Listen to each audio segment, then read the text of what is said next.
Praise the lord. ఈరోజు దేవుని వాగ్దానము, పురాతన కాలము మొదలుకొని ఆసీనుడగు దేవుడు మారుమనస్సు లేనివారై తనకు భయపడని వారికి ఉత్తరమిచ్చును.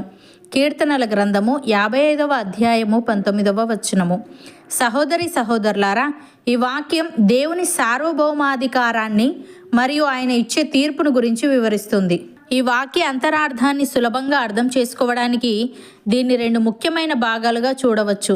1, పురాతన కాలము మొదలుకొని ఆసీనుడగు దేవుడు. 2, మారుమనస్సు లేనివారై తనకు భయపడని వారికి ఉత్తరమిచ్చును.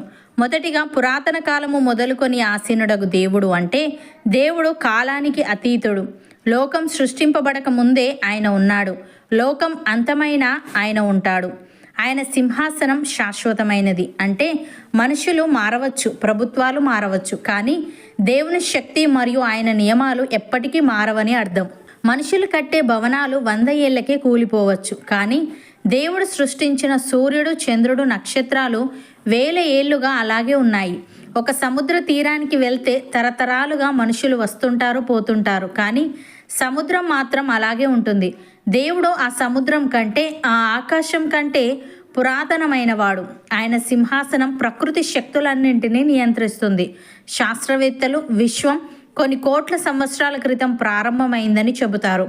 అయితే విశ్వం పుట్టకముందే దేవుడు ఉన్నాడు. సమయం అనేది మనుషులకు మాత్రమే వర్తిస్తుంది. దేవునికి నిన్న, నేడు, రేపు అన్నీ ఒక్కటే.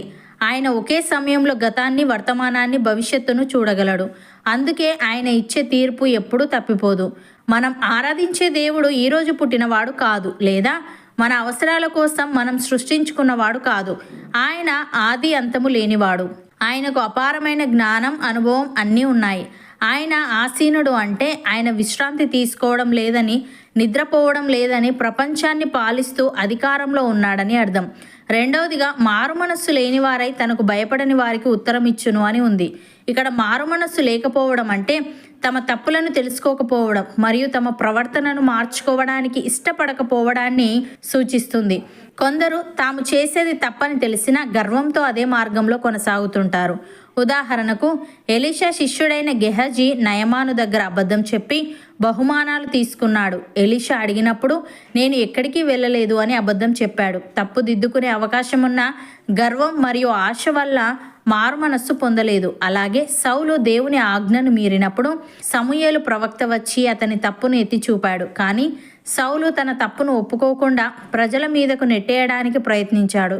తన గౌరవం పోకూడదని చూసుకున్నాడే తప్ప మనస్ఫూర్తిగా పశ్చాత్తాపడలేదు. ఇదే మారుమనస్సు లేని హృదయం. ఇలాంటి వారికి దేవుడు ఇచ్చే ఉత్తరం ఎప్పుడూ ఒక హెచ్చరికతో కూడిన తీర్పుగా ఉంటుంది. ఉదాహరణకు, బెల్షస్సరు రాజు దేవుని ఆలయ పాత్రలలో ద్రాక్షరసం తాగుతూ విగ్రహాలను పూజిస్తూ విందు చేసుకున్నాడు. అతనికి దైవ భయం అస్సలు లేదు. అప్పుడు దేవుడు గోడ మీద ఒక చెయ్యి కనిపించేలా చేసి మేనే మేనే టేకెల్ ఉఫార్సీన్ అని రాయించాడు. అనగా నిన్ను తూచగా నీవు తక్కువగా కనబడ్డావు అని దేవుడు జవాబిచ్చాడు.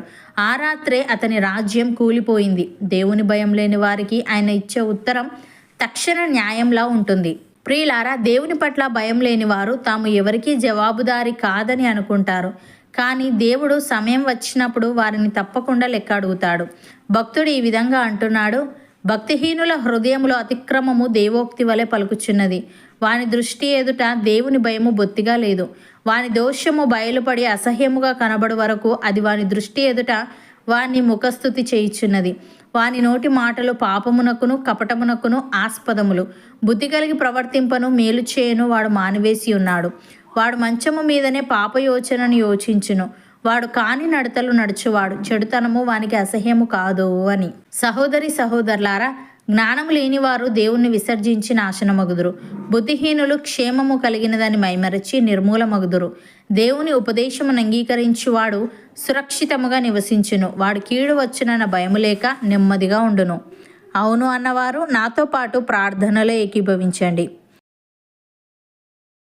పరిశుద్ధుడా, ప్రేమగల తండ్రి, పురాతన కాలము మొదలుకొని ఆసీనుడవగు నీవు మారుమనస్సు లేనివారై నీకు భయపడని వారికి ఉత్తరమిచ్చుదువని, మారుమనస్సు లేకపోవడం అంటే తమ తప్పులను తెలుసుకోకపోవడం మరియు తమ ప్రవర్తనను మార్చుకోవడానికి ఇష్టపడకపోవడాన్ని సూచిస్తుందని, ఇలాంటి వారికి నీవు ఇచ్చే ఉత్తరం ఎప్పుడు ఒక హెచ్చరికతో కూడిన తీర్పుగా ఉంటుందని తెలియజేశావు. తండ్రి నీకు స్తుతులు.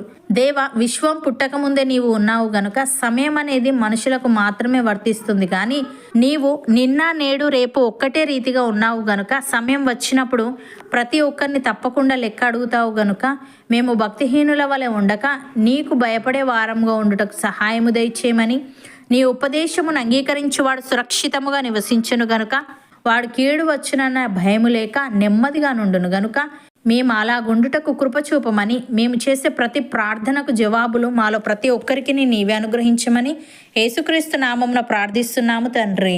ఆమెన్.